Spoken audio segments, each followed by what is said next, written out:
Muy buenas tardes, saludo a todos.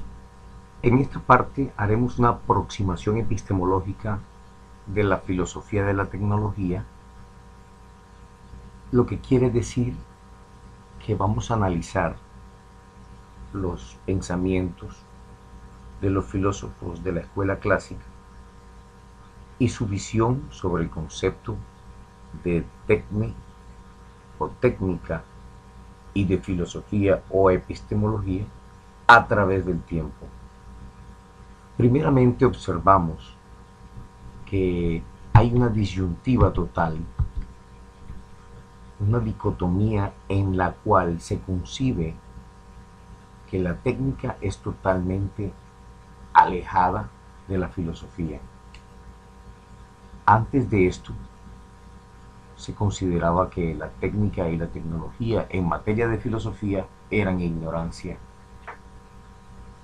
Por tanto, la técnica y la filosofía fueron tratadas como diferentes, así también la praxis y la teoría mostraban un interés particular, la una en los aspectos materiales y la otra en los aspectos conceptuales. A esa separación en técnica y ciencias de las humanidades, por otra parte, se le llamó prejuicio, donde se hablase en un momento dado de filosofía de la tecnología o técnica o filosofía de la ciencia. Para ello pudiéramos decir que si hubiese podido hablar en un principio de tecnociencia, lo que no se hizo en ese entonces.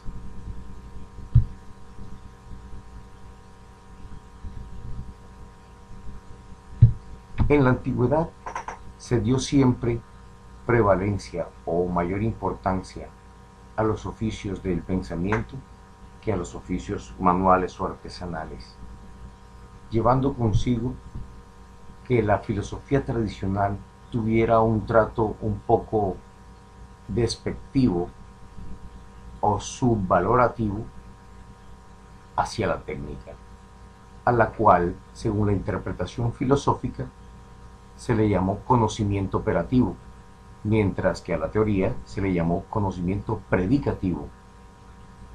A la técnica se le atribuyó el saber cómo,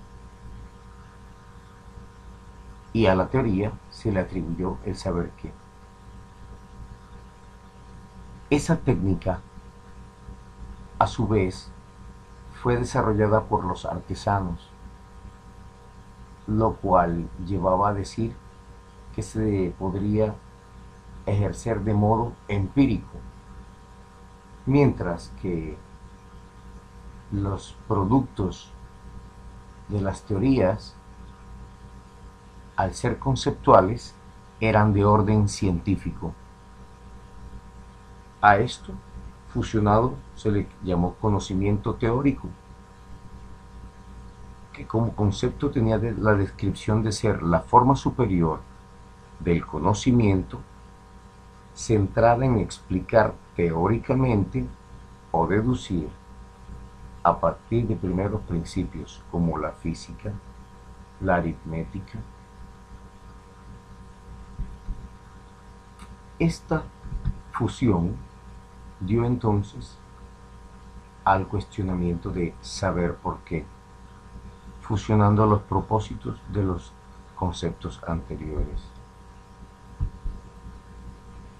Platón y Aristóteles, en sus producciones literarias, dejan ver un concepto de epistemología como la verdad de enunciados, mientras que la tecnología es también un conocimiento verdadero, mas no es teórico, por ser procedimental.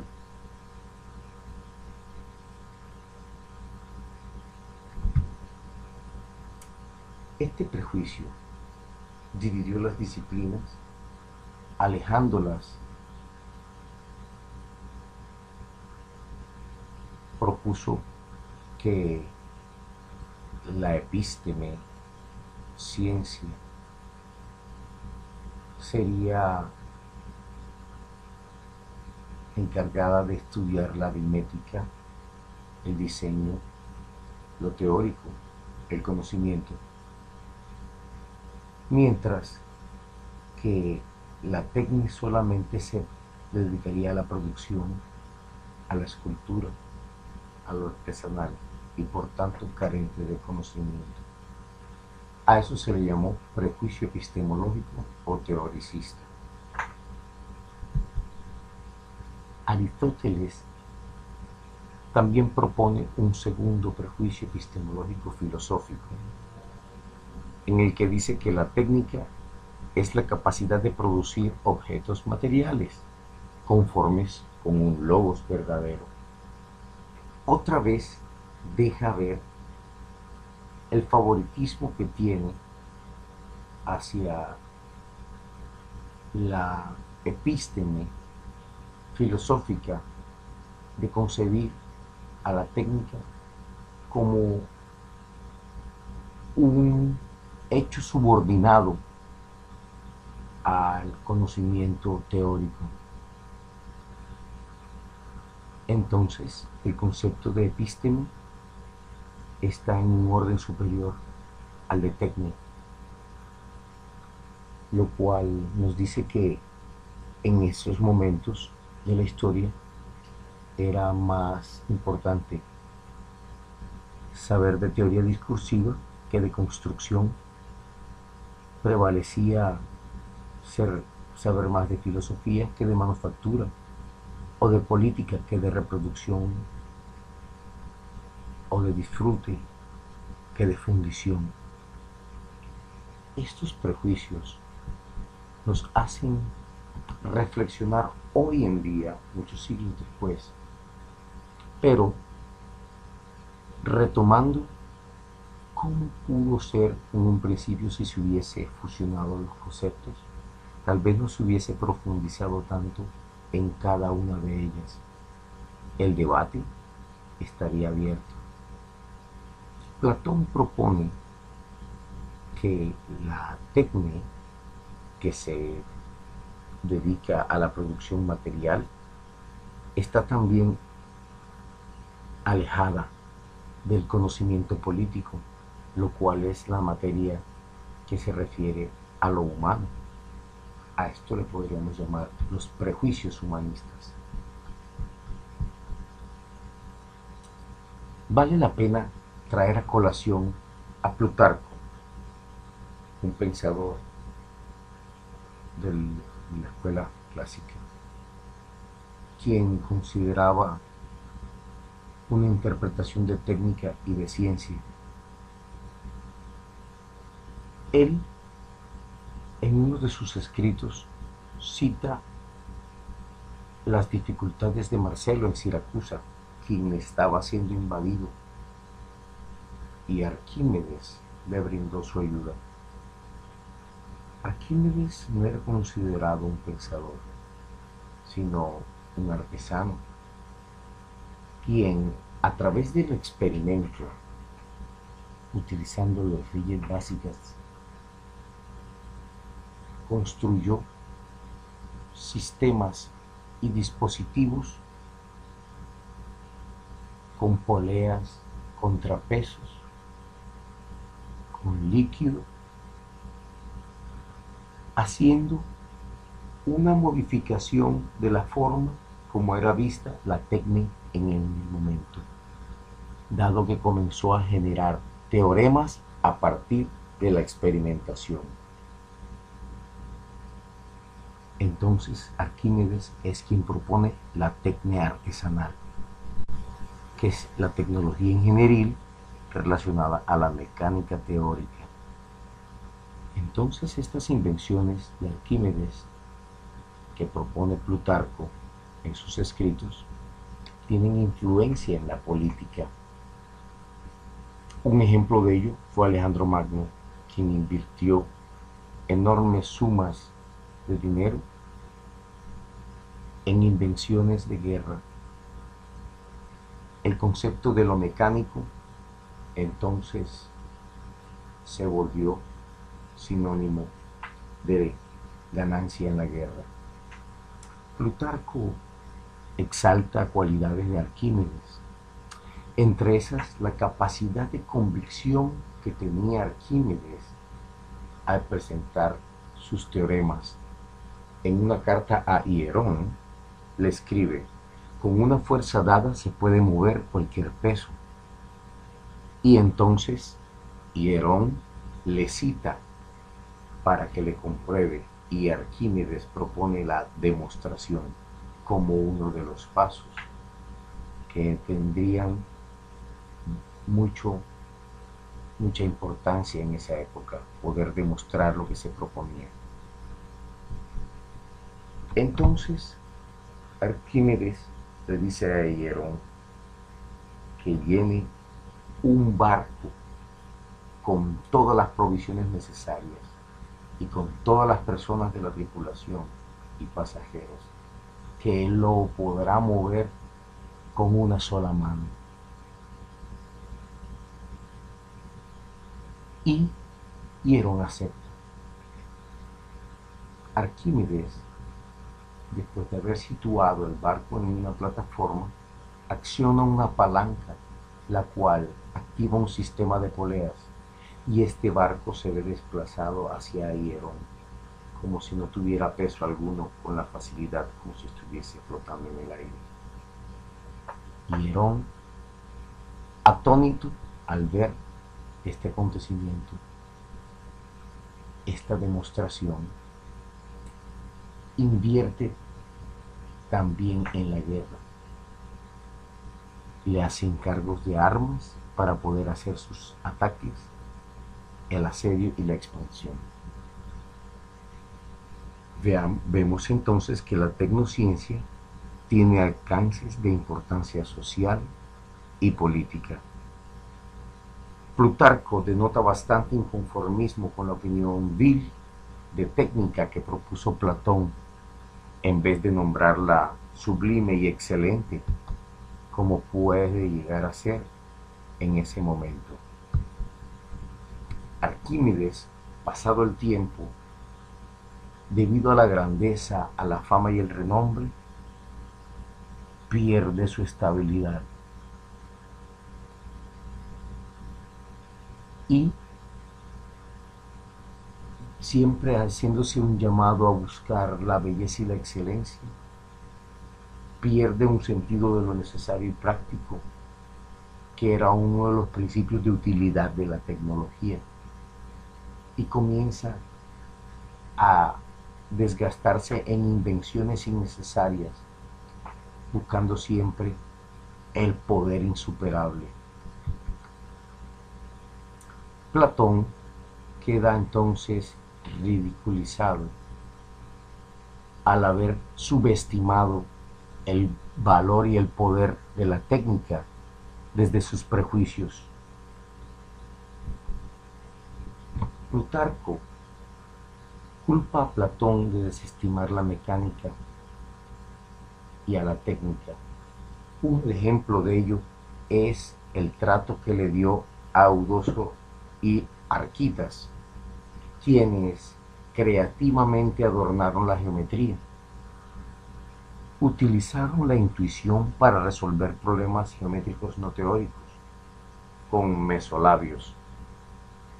Platón insistió en que no se podía perder la esencia de la geometría, la cual era la perfección, que los diseños propuestos nunca debían apartarse de lo abstracto ni acercarse a lo sensible. Por tanto, apartándose de ser apreciada por Platón o por Aristóteles, pero sí reconocida como un instrumento de alcances incalculables, quedó relegada la mecánica y la geometría a ser simplemente disciplinas de la técnica militar. Hubo que esperar casi 4 siglos después a que se eferveciera un nuevo interés teórico por la filosofía de la tecnología. Dentro de las concepciones contemporáneas de filosofía de la tecnología, el compañero Jaime va a ahondar sobre unos autores influyentes. Yo someramente les quiero mostrar visiones sobre diferentes autores a los que el compañero les va a exponer.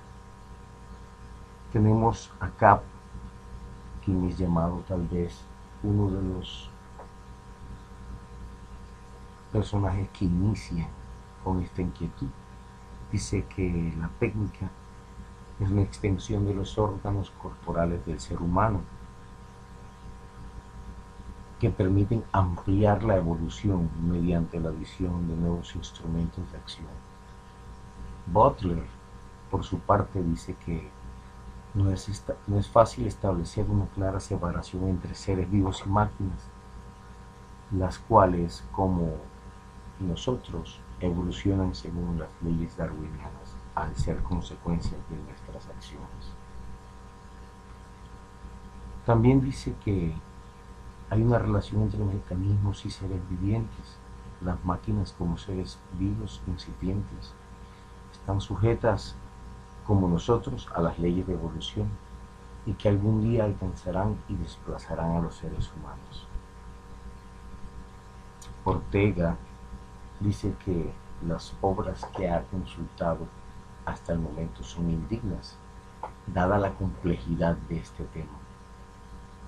Ricardo Gómez nos dice que distingue 4 enfoques filosóficos en América Latina: el aristotélico tomista, el tecnocrático, el pesimista y el marxista. Mumford nos dice que ¿qué sentido tiene entonces preguntarse si la técnica es buena o mala? ¿Nos preguntamos acaso si el lenguaje es bueno o malo, siendo una de nuestras invenciones más influyentes en el desarrollo de nuestra tecnología?